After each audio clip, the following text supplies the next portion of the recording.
Hello students, आज के class में हम लोग books of original entry cash book के बारे में जानेंगे।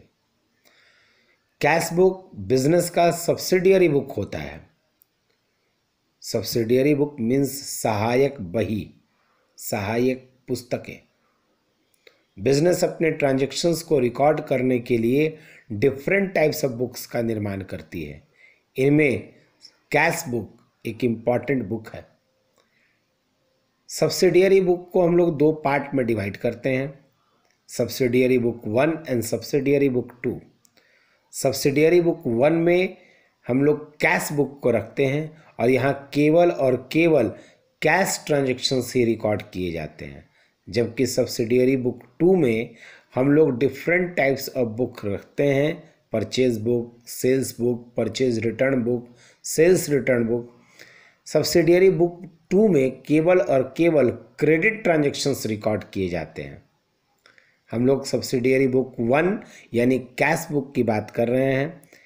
कैश बुक सब्सिडियरी बुक होता है और ये ध्यान रखना है कि कैश बुक में केवल और केवल कैश ट्रांजैक्शंस का ही रिकॉर्डिंग किया जा सकता है। किसी भी क्रेडिट ट्रांजैक्शंस या किसी भी नॉन कैश ट्रांजैक्शंस का हम लोग कैश बुक में रिकॉर्डिंग नहीं कर सकते हैं। केवल और केवल कैश रिलेटेड ट्रांजैक्शंस का ही रिकॉर्डिंग कैश बुक में किया जा सकता है।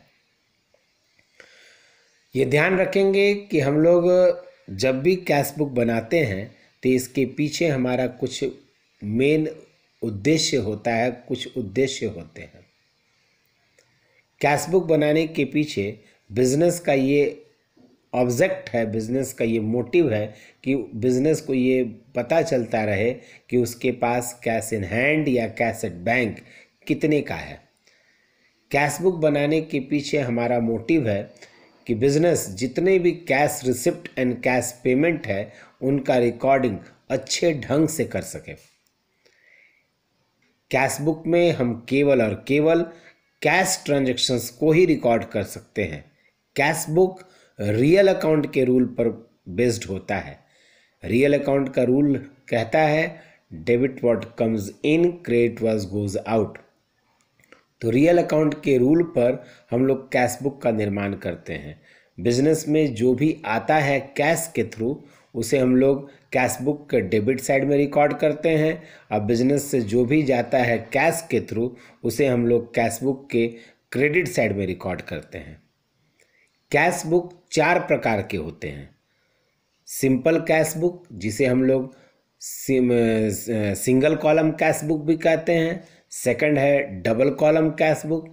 थर्ड है 3 column cash book and fourth है पिटी कैश बुक। जो हमारा खुदरा खर्चा होता है उसे रिकॉर्ड करने के लिए हम लोग पिटी कैश बुक का निर्माण करते हैं। तो ध्यान रखना है कि कैश बुक में केवल और केवल कैश ट्रांजैक्शंस का ही रिकॉर्डिंग होता है। आइए अब हम लोग कैश बुक के फॉर्मेट के बारे में समझते हैं। क्या होता है कैश बुक का फॉर्मेट? जैसा कि आप देख पा रहे होंगे सिंपल कैश बुक, यहाँ पर हमारे डेबिट साइड में 5 टोटल कॉलम होते हैं। डेट का, पर्टिकुलर्स का जिसे हम रिसिप्ट भी कह सकते हैं, number 3 voucher number, number 4 ledger folio, number 5 amount का column. Simple column cash book में डेबिट साइड में 5 कॉलम होता है, तो क्रेडिट साइड में भी यही 5 कॉलम होते हैं। डेट, पर्टिकुलर्स जहां हम पेमेंट लिखते हैं, voucher number, ledger folio and amount का column. Mean simple column cash book में debit side 5 column and credit side 5 column, total 10 column होते हैं। ये ध्यान रखना है कि डबल कॉलम कैश बुक अगर हम बनाते हैं तो डबल कॉलम कैश बुक में अमाउंट का 2 कॉलम डेबिट साइड भी होगा और 2 कॉलम क्रेडिट साइड भी होगा। और अगर हम 3 कॉलम कैश बुक की बात करें तो अमाउंट का 3 कॉलम डेबिट साइड भी होगा और अमाउंट का 3 कॉलम क्रेडिट साइड भी होगा। हमारा कॉलम बढ़ता है केवल double column cash book and 3 column cash book के कंडीशंस में। ध्यान रखना है जितने भी बिजनेस के कैश रिसिप्ट होंगे उन सभी को हम डेबिट में रिकॉर्ड करेंगे, एंड जितने भी कैश पेमेंट होंगे उन सभी को हम लोग क्रेडिट साइड रिकॉर्ड करते हैं। जो हमारा बैलेंस बचता है वही बिजनेस का कैश इन हैंड या कैश एट बैंक को दर्शाता है, और कैश के बैलेंस को या बैंक के बैलेंस को जानने के लिए ही हम कैश बुक का निर्माण करते हैं। तो ये कुछ इम्पॉर्टेंट टर्म कंडीशंस हम लोगों ने कैश बुक के बारे में जाना, जो हमें ऑब्जेक्टिव क्वेश्चंस को सॉल्व करने में बेहद मददगार होगा। Thank you.